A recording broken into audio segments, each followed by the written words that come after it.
Hello, and welcome to channel Ein Our Key, and I am your host, Voluntary. Sometimes I feel like I am the only person in the country who isn't all wrapped up with hyper concern over the outcome of the presidential election. Well, my candidate already conceded. Not that she needed to, because it was a foregone conclusion that she wouldn't win. I voted for her anyway because I agree with her more than any of the other candidates.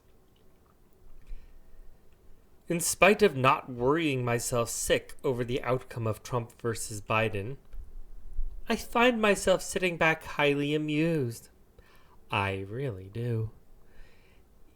If Biden wins, it will finally cause a large portion of the population to view these elections with at least some skepticism and probably lead them to viewing the entire process as not legitimate.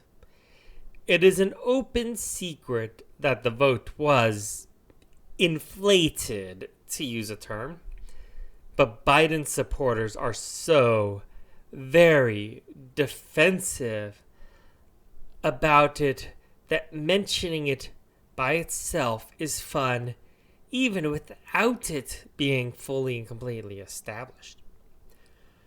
On the other hand, if Trump does somehow manage to overcome the odds and pull out a last-minute victory, the nationwide aneurysm from all the anti-Trumpers and neocons in both parties will provide weeks of entertainment all by itself. I know I will have fun if Biden wins. I have been collecting anti-Trump memes from Occupy Democrats saying, even if you aren't a racist, if you support a racist president, then you're guilty of racism. If Biden wins, I will post that in February to various social media. The meme never mentions Trump. It's just assumed because they posted it when Trump is in office. I imagine it might turn a few heads if posted under Biden. Jokes that you are supposed to make about Republicans are so much funnier if made about Democrats. After Hillary Clinton made one of her more prominent and important speeches during her primary, I critiqued it by saying it sounded much better in the original German. On the other hand, I will have fun if Trump wins. I am sure the vote counters are nervous enough already because they know how many votes Trump actually got and how many votes Biden actually got. They know how much work they had to do to put Biden over the top.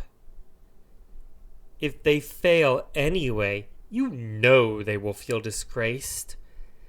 They will also see their victory collapse at the last second should the courts in key states go against their cheating.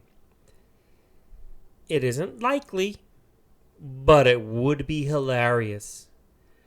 Then to watch them completely lose every last shred of what used to be their rationality in response, to become nothing more than psychotic maniacs, I'll get the popcorn.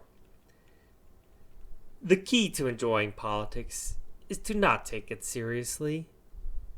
I know there's no chance someone who is actually good will win. The last time I saw that as a possibility, the Republicans pulled out every stop to ensure that Mitt Romney beat Ron Paul, and then refused to even acknowledge Paul at the convention. So now you know my secret, and that is, I don't care which clown wins. I really don't. I have a bit of a soft spot for Trump because he's much more entertaining, but I can make my own fun. Okay. I actually do have a tiny bit of respect for Trump. He is the last president since Jimmy Carter to not start any new wars. He is also the last president since Jimmy Carter to get a Muslim nation to sign a peace and recognition treaty with Israel. The first is good. The second involves government recognizing government, but it is nevertheless an accomplishment. It may actually be the case that Trump is as good as Carter. That by itself rather blows my mind. What I like most about our current situation is that it is still being fought. And oh, the tactics are getting underhanded on one side. While the Trump side is using the courts, the Biden side is getting nasty. There are 2 runoffs in Georgia. I am surprised it went blue at all, but apparently it did. Democrats are spreading the message that since Republicans abandoned Trump, therefore Republican voters should abandon the 2 candidates in the 2 Senate races. Very tricky. I wonder if it will work. What I noticed, though, is that while Republicans are slow to learn, they do learn. Let me ask you a question. What do abortion and gun control have in common other than the sides lining up fairly well with the parties? Pause the video, write a comment, and resume video to hear my answer.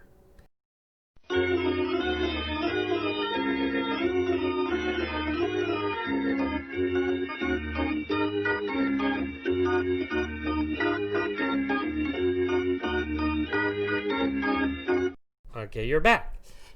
So, not sure what else abortion and gun control have in common? Here's what they have in common.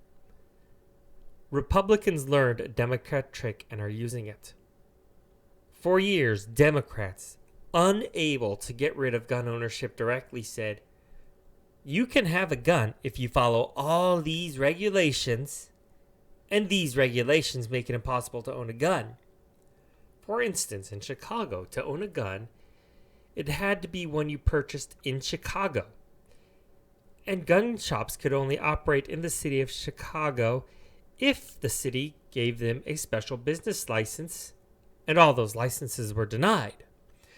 Therefore, even though it was legal to purchase a firearm in Chicago, it was impossible. A couple of cases in the Supreme Court messed up that plan, but the method is simple. If you can't ban it, regulate it out of existence. Eventually, after many painstaking years, the Republicans learned that trick. Then they applied it to abortion. Unable to ban it, they regulated it to oblivion. One of the regulations that on the surface makes the most sense is that any and every abortion doctor has to be affiliated with a hospital. I think the correct term is admitting privileges. But as I've stated in the past, I'm a physical scientist, not a life scientist. My scientific mind means I had to make a great doctor if I could stand the sight of blood. For years, Democrats have tried to influence the elections in one way and the Republicans in an opposite way. The Republicans have tried to ensure that only those eligible to vote can vote. The Democrats have responded by calling that racist and ensuring that everyone, even the dead, even those who aren't citizens, and even those who don't even exist, are eligible to vote. Republicans learn slowly, but they do learn. I would be even more highly amused than I am right now if next time around some of the most disputed districts have voter turnout that is not only over 100%, but is over 125% or even 150%. That will result in a massive turnaround by Democrats suddenly demanding increased voting security, the very voting security that they insist is racist. So whether it is Trump or Biden, I will sit back and enjoy the show. Either people lose faith in elections, or people lose faith in elections. Either the president is hobbled by a disputed election, or the president is hobbled by a disputed election. There are two more reasons to laugh if Biden wins. First of all, the truce is broken. After Nixon was subject to impeachment, it left a smug attitude among Democrats and a vengeful attitude among Republicans. Payback was achieved under Bill Clinton. After that, an unspoken truce was put into place, which was evident in 2007 when Nancy Pelosi, now the Speaker of the House, declared impeachment to be off the table for George W. Bush. In my opinion, there was a lot that Bush could have been impeached for. But doing so would prevent any later president from taking those exact same actions later. And boy, did Barack Obama enjoy bombing foreigners. With the permission of the Romney Republicans, the Democrats broke the truce. Biden has so many skeletons in his closet that even a cursory examination would lead to sufficient grounds. Whether or not they impeach, I think it is likely that Biden won't finish his term, leading to the spectacle of President Kamala Harris. Either way, we have a one-term situation here. A one-term Biden-Harris administration would be the perfect balance for a one-term Trump administration. Biden probably won't finish his term. And Harris was washed out of the primaries early due to the fact that nobody likes her. Biden has lots of support, especially from those who hate Trump, but nobody seems to actually like him. Say what you want about Trump, but for some reason his fans seem to actually adore him. Well, I've rambled on a bit, but I wanted to address current events. Mostly why I haven't addressed current events. Each news story that seems to indicate that the situation is ongoing simply amuses me, as it means that tensions are heightened. We are going to witness a president that is lame duck on their very first day. And let's face it, that's the part I like. Thank you for watching.